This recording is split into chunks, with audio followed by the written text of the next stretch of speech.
হরে কৃষ্ণ। ভিখারি অনেক রকম আছে, যেমন আমি একটা ভিখারি, এখানে ভিক্ষে করতে এসেছি। আমি ভিখারি নই, তবে অ্যারিস্টিকের ভিখারি, গাড়ি নিয়ে এসেছি। তো ময়দান ঋষি কেমন ভিখারি ছিলেন? প্রত্যেকের বাড়িতে চাল ডাল টাকা পয়সা ভিক্ষা করতো না। কি ভিক্ষা করতো? প্রত্যেকের বাড়িতে গিয়ে বলতো, তোমার একটু গাভীর দুগ্ধ দেবে, আমি আমার ভগবানকে সেবা দেব। প্রত্যেকের বাড়ি থেকে দুগ্ধ সঞ্চয় করে সে দুধটাকে ফুটিয়ে যে ক্ষীর হয়, সে ক্ষীরটা ভগবানকে সেবা দেয়। সেবা দিলে ময়দান ঋষি সেবা পায়। আহার বলতে মহাপ্রসাদ। একদিন ময়দান ঋষি অনেক দুগ্ধ সঞ্চয় করেছে, অনেক দুগ্ধ টকবক টকবক টকবক করে ফুটছে। আর ময়দান ঋষি স্নান করতে চলে গেছে। আর সেই দুগ্ধ যখন ফুটছে, একটি সর্প একটি ভেগকে তাড়া করেছে খাবে বলে। সর্প মানে সাপ, ভেগ মানে ব্যাঙ। ব্যাঙ লাফাতে লাফাতে যাচ্ছে, সর্প তার পিছনে। ব্যাঙ মনে মনে ভাবছে, এখানে কোনো জলাশয় নেই যে সাপের হাত থেকে মুক্ত হব। ওই তো জল, ওই তো জল। সাপ জল, ব্যাঙ জল মনে করে যেই ডুবেছে গরম দুগ্ধতে, সঙ্গে সঙ্গে হরিবোল। সাপ তখন বলছে, ওরে ব্যাঙ, তুই জলটায় ডুব দিতে পারিস, আমি তোকে ডুব দিয়ে ধরতে পারি না? হ্যাঁ, সাপও জল মনে করে সেও যখন ডুবেছে, সেও হরিবোল। সাপ আর ব্যাঙ মরে ক্ষীর হয়ে বসে আছে। আর এখানে ময়দান ঋষি নারায়ণের গুণগান করতে করতে আসছে। হরে মুরারে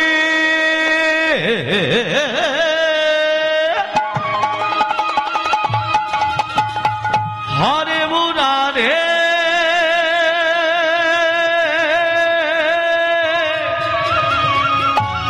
হরে মুরারে হরে মুরারে মধু কৈত ভারে গোপাল গোবিন্দ মুকুন্দ সরে। হরে মুরারে মধু কৈত ভারে গোপাল গোবিন্দ মুকুন্দ সরে। হরে মুরারে মধু কৈত ভারে গোপাল গোবিন্দ মুকুন্দ সৌরে। হরে মুরারে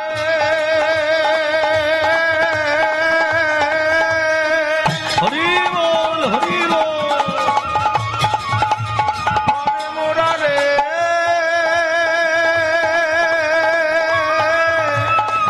হরে মুরারে হরে মুরারে মধু কৈত ভারে গোপাল গোবিন্দ মুকুন্দ সৌরে। হরে মুরারে মধু কৈত ভারে গোপাল গোবিন্দ মুকুন্দ সৌরে। কি এই সাত ব্যাঙের সঙ্গে ক্ষীর কেন ঠাকুর? তুমি করিয়েছ তাই হয়েছে। ময়দান ঋষি সাত ব্যাঙের সঙ্গে ক্ষীরটা নিয়ে নারায়ণের সামনে ধরে দিল। উৎসর্গ করতে গেলে কি চাই মা? তুলসী পত্র, গঙ্গা জল।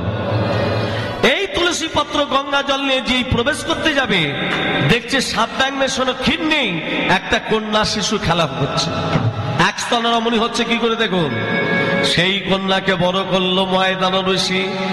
সেই কন্যা যখন বড় হলো, বালি কি করলো? বাগদত্তা করলো কন্যাকে বিবাহ করব বলে। কে? বালি। আর রাবণ পিপাসায় কাতর হয়ে ওই ময়দান ঋষির আশ্রমে গিয়ে বলেছিল, আমি বড় তৃষ্ণার্ত, আমাকে একটু জল দাও। যে বালির বাগদত্তা ময়দান ঋষির কন্যা এক ভাণ্ড জল নিয়ে রাবণের সামনে ধরেছে। রাবণ বলছে, আমি তো বানুপে মুগ্ধ, এসো আমি তোমাকে বিয়ে করব। রাবণ একটা হাত ধরেছে, বালি একটা হাত ধরেছে। রাবণ বলছে আমি বিয়ে করব, বালি বলছে বাগদত্তা করেছি। টানাটানি চলছে, টানাটানি চলছে, টানাটানি চলছে, টানাটানি চলছে, টানাটানি চলছে। ঋষিকন্যার হাত ধরে টানাটানি চলছে, ঋষিকন্যার হাত ধরে টানাটানি চলছে, টানাটানি চলছে। দুজনেই শক্তিশালী, রাবণও শক্তিশালী, বালিও শক্তিশালী। টানাটানি করতে করতে বক্ষ থেকে অর্ধেকটা রাবণের হাতে, অর্ধেকটা বালির হাতে। তত্ত্বটা কোথায়? এক স্তন রমণী হচ্ছে কি করে? এবার বলুন, ঋষির কন্যার দেহটার ভেতর কটা আত্মা ছিল? কটা ছিল মা? দুটো। কি কি? একটা সাপের আত্মা, একটা ব্যাঙের আত্মা। দেহ কটা ছিল? একটা দেহ ছিল। তাহলে আত্মা ছিল দুটো। আত্মা দুটো ছিল বলে দুটো দেহ ধারণ করে দিলেন ময়দান ঋষি। কিন্তু দেহ একটা ছিল বলে, বক্ষ থেকে অর্ধাংশ হয়েছিল বলে দুজনেরই একটি করে স্তন হয়ে গেল। হনুমান পুত্ররূপে মন্দিরের কাছ থেকে দুধ নিয়ে এসে লক্ষণকে খালো, লক্ষণ বেঁচে গেল। আমার তত্ত্বটা ছিল ভগবান শ্রীকৃষ্ণ কেন কারাগারে আবির্ভূত হলো। কালনিমি যখন মৃত্যুবরণ করে মুখে কি নাম বলছিল? রাম রাম রাম। রামচন্দ্র বলল, কালনিমি মৃত্যুবরণ করার সময় তুই রাম রাম রাম রাম বলে মৃত্যুবরণ করলি। আমিও বলে রেখে দিলাম, আমিও বলে রেখে দিলাম, আগামী দাপর যুগে তুই যেখানেই থাকবি আমি সেখানেই আবির্ভূত হব। সেই কালনিমি দাপরে কংস হয়ে আবির্ভূত হলো, আর ভগবান শ্রীকৃষ্ণ এই কারাগারে এলেন। তাহলে আজকে কোন তিথি? এই জন্য গীতা একটা শ্লোক লেখা আছে, জঙ্গ জন ব্যাপী সারেং ভাবাত তদৌ তন্তে কালে বরম তঙ্কৈমিত সদা তদ ভাব ভাব ভাবিত। অর্থাৎ তুমি যে জন্ম নিয়েছ মনুষ্য জন্ম, ধ্যান দেবেন, মৃত্যু বরণ করার সময় ভগবানের যদি নাম বলে বলে মৃত্যু বরণ করো, তোমাকে আর মনুষ্য জন্ম ফিরে পেতে হয় না। দুটো দিক আছে, ভালো করে তত্ত্বটা ধ্যান দেবেন। একটা হলো উত্তর নারায়ণ, আর একটা হলো দক্ষিণ নারায়ণ। দক্ষিণ নারায়ণে কেউ যদি মারা যায় তাকে আবার মনুষ্য জন্ম পেতে হয়, আর উত্তর নারায়ণে কেউ যদি মারা যায় সে আর মনুষ্য জন্ম ফিরে পায় না, সে নিতাই গৌরের চরণে দাস দাসী হয়ে যায়। আচ্ছা বলুন তো বাবা, উত্তর নারায়ণে কে মারা গেছিল? সেই জন্য সেই দিনটা পালন করা হয়। বলুন, সেটা হলো পৌষ সংক্রান্তির দিন। কে মারা গেছিল? পিতামহ ভীষ্ম। এই ভীষ্ম মারা গেছিল ওই মকর সংক্রান্তির দিন। সেই জন্য ওই দিনটা মানুষ পালন করে। সেই জন্য ভগবানকে শুধু কেঁদে কেঁদে বলতে হয় যে, হে ভগবান, মৃত্যু যদি হয়, মৃত্যু আমার হবে, তবে উত্তর নারায়ণে যেন আমার মৃত্যু হয়, অর্থাৎ তোমার নিতাই গৌরের চরণে যেন আমি দাস দাসী হয়ে থাকতে পারি। এটাই ভগবানকে বলতে হবে। আমার ছেলে দাও, আমার পরিবার দাও, আমার ছেলে দাও, আমার পরিবার দাও, এগুলো নয়, যেন উত্তর নারায়ণে মারা যায়। আজকে যারা গীতা দান করছেন, ভগবানের কাছে কামনা করব, যারা অনুরাগী ভক্ত যারা এখানে এসেছেন সবাইকে বলবো, যারা আমাদের মায়েরা দিদিরা যারা এত কষ্ট করে হরিনাম যজ্ঞ করাচ্ছেন তাদেরকেও বলবো, ভগবান শ্রীকৃষ্ণ যেমন অর্জুনকে সঠিক গন্তব্যস্থলে পৌঁছে দিয়েছিলেন, আজকে অনুরাগী ভক্ত সবাইকে যেন ভগবান শ্রীকৃষ্ণ অর্জুনের মতো সঠিক গন্তব্যস্থলে পৌঁছে দেয়। নিতাই গৌর প্রেমানন্দে হরি হরি বল, হরি হরি বল, হরি হরি বল।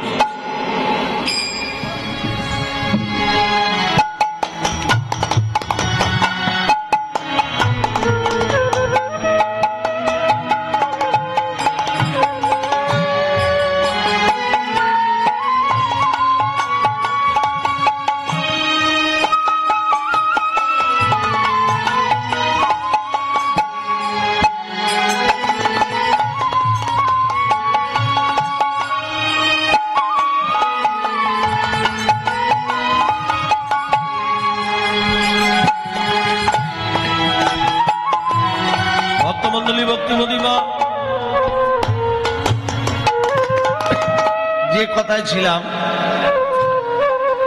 তাহলে আমাদের প্রতিটা ভক্তকে একটা একটা কথাই বলতে হবে যেন, হে প্রভু আমি উত্তর না আপনি যেন মারা যায়। আজকে ভগবান শ্রীকৃষ্ণ কারাগারে আবির্ভূত হবেন। আজকে তিথিটা হলো ও গই ভাদ্রই অষ্টমী তিথি নক্ষত্র রহিলি হৃদয় গৌর হরি হরি বল। ভাদ্র অষ্টমী তিথি নক্ষত্র রোহিণী, তাহে শুভ সমযোগে গভীর রজনী, তাহে শুভ সমযোগে গভীর রজনী, জনমল ভিল হরি ভুবর হরিতে, জনম লভিল হরি ভুবার হরিতে, বংশ কারাগারের দিনা দেবকী গর্ভেতে, বংশ কারাগারে বিনা দেবকীর গর্ভেতে, কৃষ্ণ এলো কারাগারে, কৃষ্ণ এলো কারাগারে, কারাগারে কারাগারে কৃষ্ণ এলো কারাগারে। কারাগারে কারাগারে, আরে হরি হরি হরি বলে, কারাগারে কারাগারে, হরি হরি হরি বলে, কারাগারে কারাগারে, হরি হরি হরি বলে। কারাগারে কারাগারে, কৃষ্ণ এলো কারাগারে, কৃষ্ণ এলো কারাগারে, কৃষ্ণ এলো কারাগারে। দেবকী, ও দেবকী একবার চেয়ে দেখো এ সন্তান কোথা থেকে এলো। ও দেবকী, এই কি সেই সন্তান যে সন্তানের জন্য এত দুঃখ, যে সন্তানের জন্য এত জ্বালা, যে সন্তানের জন্য এত যন্ত্রণা। ও দেবকী, ও তো গো দেবকী ধনী দেখো গো চাহিয়া, ওঠো গো দেবকী ধ্বনি দেখো গো চাহিয়া, ওঠো গো।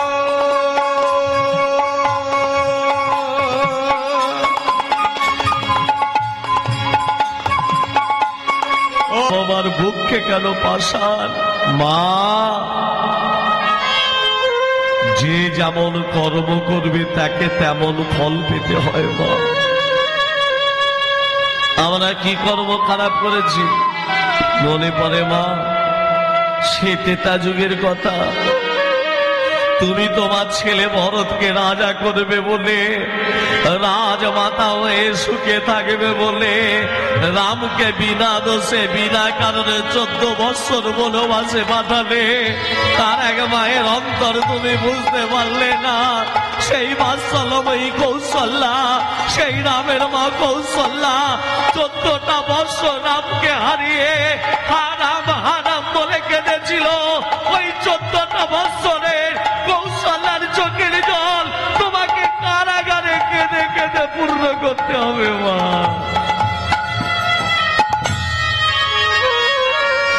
কাঁদালে কাঁদিতে হয়, এই তো শাস্ত্রে কয়। আমিও যদি কাউকে কাঁদাই, সেই কান্না পূরণের জন্য আমাকেও কাঁদতে হবে। বাবা, বাবা গো, রেখে আসবে চলো সেই ভাগ্যবতী যমুনার দেব, শ্রীমধুর বৃন্দাবন গোকুল, যাকে আমি কথা দিচ্ছি জন্ম জন্মান্তরের জন্য তার স্তন যুগলে বাঁধা থাকবো। আরে তুই আমার স্তনপান করবি না? না মা, যখন রামচন্দ্র বনবাসে যাচ্ছে, রামের মা কৌশলা বলল, রাম 14টা বৎসর তোকে আমি বাবা বলে ডাকতে পারবো না, 14টা বৎসর তুই আমাকে মা বলে ডাকতে পারবি না। এই মায়ের হাতে এক বাটি দুধ পান করে যা। তুমি আমার কইকেই মা ছিলে, কোথা থেকে ছুটে এসে সেই দুধের বাটি তুমি ছুঁড়ে ফেলে দিলে। বলেছিলে রাম, যেদিন আমার গর্ভজাত সন্তান হয়ে আসবি তোকে পেট ভর্তি করে উদর পরিপূর্ণ করে দুধ পান করাবো।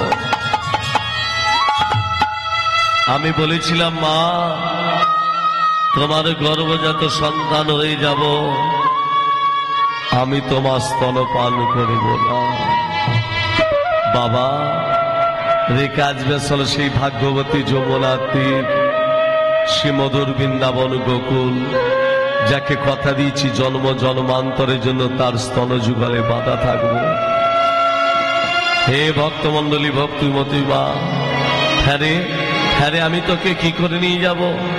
আমার হাতে শৃঙ্খল, বক্ষে পাষাণ, শৃঙ্খল মোচন হয়ে যাবে, বিদ্যুৎ তোমাকে আলো দেখাবে, তালাবদ্ধ কারাগার খুলে যাবে। আমাকে নিয়ে চলো। মাগো, আজকে বসুদেব ভগবান শ্রীকৃষ্ণকে নিয়ে যাচ্ছে। ভক্তমন্ডলী, মা বাবা, একটা কথা বলি,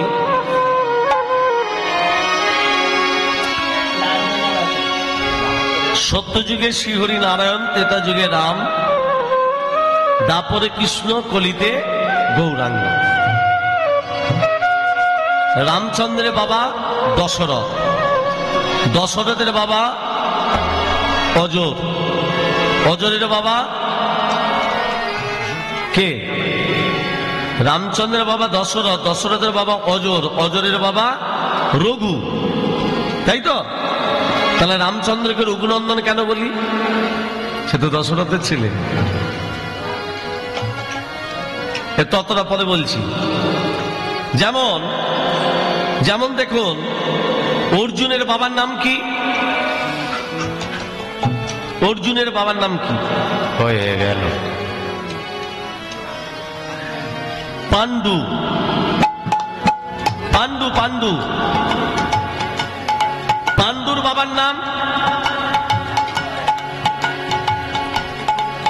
বিচিত্রবীর্য। বিচিত্রবীর্যের বাবার নাম শান্তনু। শান্তনুর বাবার নাম, এর তত্ত্বগুলো বুঝতে হবে। আমি একে একে বলে যাচ্ছি, বুঝে নিন। নারায়ণের নাভি পদ্ম থেকে সৃষ্টি হয়েছে ব্রহ্মা। ব্রহ্মার পুত্র অত্রি, অত্রির পুত্র সোম, সোমের পুত্র বুধ, বুধের পুত্র পূর্বা, পূর্বার পুত্র আয়ুষ, আয়ুষের পুত্র নহুষ, নহুষের পুত্র যজাতি, যজাতির পুত্র যদু, যদুর পুত্র কুরু, কুরুর পুত্র জন্মেঞ্জয়, জন্মেঞ্জয়ের পুত্র প্রতিষ্ঠান, প্রতিষ্ঠানের পুত্র মনুষয়, মনুষয়ের পুত্র চারুকল, চারুকলের পুত্র শত্রু, শত্রুর পুত্র বহুবল, বহুবলের পুত্র সংজাতি, সংজাতির পুত্র অসংজাতি, অসংজাতির পুত্র রুদ্রাক্ষ, রুদ্রাক্ষের পুত্র ঋতেশু, ঋতেশুর পুত্র রস্তিনাথ, রস্তিনাথের পুত্র রাভি, রাভির পুত্র দুষ্মন্তর, দুষ্মন্তের পুত্র ভরত, ভরতের পুত্র যবন, যবনের পুত্র দিতি, দিতির পুত্র উপচরণ বসু, উপচরণ বসুর পুত্র জরাসন্ধ, জরাসন্ধের পুত্র দিলীপ, দিলীপের পুত্র ঋক, ঋকের পুত্র অজতাই, অজতাইয়ের পুত্র আক্রমণ, আক্রমণের পুত্র শ্রীনিধি, শ্রীনিধির পুত্র শান্তনু, শান্তনুর পুত্র বিচিত্রবীর্য, বিচিত্রবীর্যের পুত্র পাণ্ডু, আর পাণ্ডুর পুত্র হলো অর্জুন। মনে থাকবে? হয়ে গেল। মনে থাকবে না? রাধে রাধে। আজকে ভগবান শ্রীকৃষ্ণকে নিয়ে বসুদেব কি করছে? নিয়ে যাচ্ছে। কৃষ্ণ লয়ে যায় বসুনন্দ ভবনে, কৃষ্ণ লয়ে যায় বসুনন্দ ভবনে, কৃষ্ণ লয়ে যায় বসুনন্দ ভবনে, ঘন মেঘে জলবরে গগনে গগনে, ঘন মেঘে জ্বালাবরে গগনে গগনে, ঘন মেঘে জলবরে গগনে গগনে, কৃষ্ণ লয়ে যায় বসুনন্দ ভবনে, কৃষ্ণ লয়ে যায় বসুনন্দ ভবনে। হইল প্রবল প্রলয় প্রাণ, বইল পাবল প্রয়াল প্রাণ, অবিরাম ঝড়ে বৃষ্টি হয় বরিশান, অবিরাম ঝড় বৃষ্টি হয় বরিশান, কৃষ্ণ লয়ে যায় বসুনন্দ ভবনে, কৃষ্ণ লয়ে যায় বসুনন্দ ভবনে। চলে যা। যায়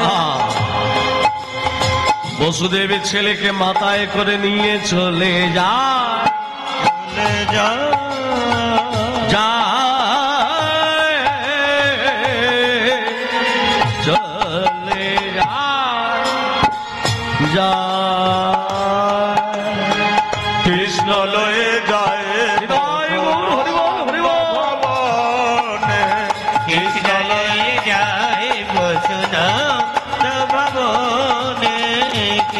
লয়ে যায় বসুন ধবনে। যমুনা পেরিয়ে নন্দালয়, হরে কৃষ্ণ। যমুনা পেরিয়ে নন্দালয়, যমুনা আজকে কানায় কানায় বইছে। নাম দেবেন, এই যমুনা পূর্বে ছিল বিরজা। আস্তে, বিরজাকে বলেছিল, বিরজা যেদিন আমি প্রথম আবির্ভূত হব আমি তোর কাছে আসব। তাই আজকে যমুনা বিরজা, বিরজা যমুনা কানায় কানায় বইছে, কানায় কানায় বইছে যমুনা। ও যমুনা, ও যমুনা, তুমি যদি কানায় কানায় বহ তাহলে আমার পিতা যমুনা পেরিয়ে যাবে কি করে? হ্যাঁ,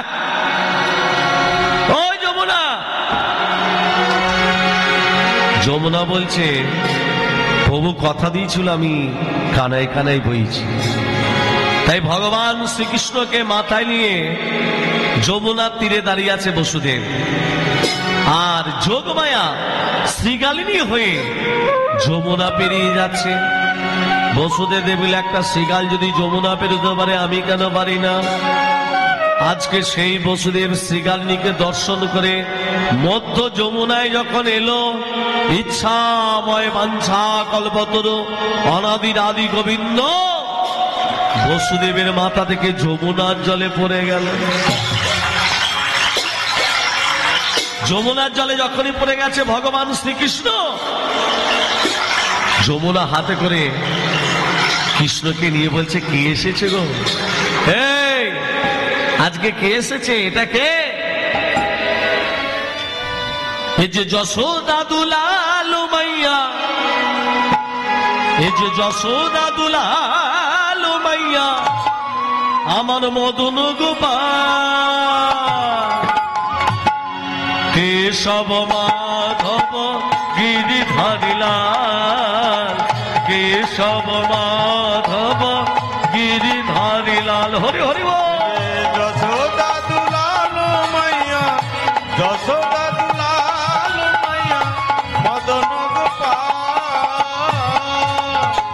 কেশব মাধব গিরিধারী লাল, কেশব মাধব গিরিধারী লাল। এ যে যশোদা দুলালো মাইয়া, যশোদা দুলালো মাইয়া, মদন জয় গোপাল জয় জয় গোবিন্দ জয় জয় গোপাল জয় জয় গোবিন্দ জয় গোপাল জয় জয় গোবিন্দ জয় জয় গোপাল জয় জয় গোবিন্দ জয় জয় গোপাল জয় জয় গোবিন্দ জয় জয় গোপাল জয় জয় গোবিন্দ জয় জয় গোপাল জয় জয় গোবিন্দ জয় জয় গোপাল জয় জয় গোবিন্দ জয় জয় গোপাল জয় জয় গোবিন্দ জয় জয় গোপাল জয় জয় গোবিন্দ জয় জয়। রাধে রাধে। এই যমুনা, এই আই দেখ, আমি বাবার মাথা থেকে পড়েছি, না বলে পড়েছি। হ্যাঁ, বলে তো পড়ি নাই, তো এবার আমাকে ছেড়ে দে। আচ্ছা মাগো, একটা কথা বলুন, ভক্ত যদি ভগবানকে কাছে পায় ছেড়ে দেবে? ছেড়ে আবার দেয় গো? দেবে? আপনি যদি ভগবানকে কাছে পান ছেড়ে দেবেন? না, দেবে না তো? না। আমারও দিতে ইচ্ছে যায় না, পাবে কোথায়? কিন্তু পাবো কোথায়?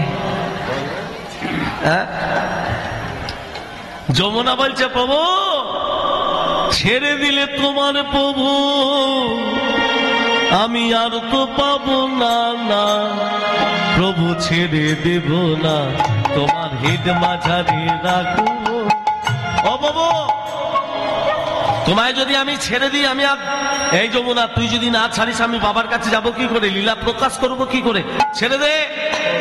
ছেড়ে দেব। তোমার চরণ পেলাম কবে, রাধার চরণ পাবো।